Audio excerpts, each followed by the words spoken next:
ప్రభువైన యేసుక్రీస్తు నామంలో మీ అందరికీ నా శుభాభివందనాలు తెలియజేసుకుంటున్నాను. ఈరోజు దేవుని యొక్క వాగ్దానము ద్వితీయోపదేశకాండము 28వ అధ్యాయం 12వ వచనం. నీవు అనేక జనములకు అప్పిచ్చదవు కానీ అప్పు చేయవు. ఈ ఉదయకాల సమయంలో దేవుడికి అందరికి ఒక చక్కని వాగ్దానాన్ని ఇస్తున్నాడు. మీరు అనేక మంది జనాలకు అప్పిచ్చేవారుగా చేస్తానంటూ ఉన్నాడు.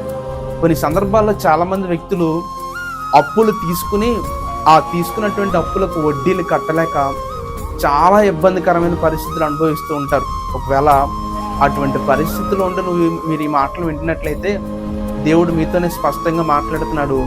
మీ స్థితిగతులను మార్చి, మీ పరిస్థితులను మార్చి, ఎంతవరకు మీరు అప్పు తీసుకునే వారుగా మీరు ఉన్నారేమో, అయితే ఇక నుంచి మిమ్మల్ని అనేక మందికి అప్పిచ్చేవారుగా దేవుడు మారుస్తానంటూ ఉన్నాడు. కనుక ఈ యొక్క వాగ్దానం మీ జీవితాల్లో నెరవేరి మీరు అనేక మందికి అప్పించేవారుగా మారాలని ఆశిస్తూ నా యొక్క మాటలను ముగిస్తున్నాను. అందరికీ వందనాలు.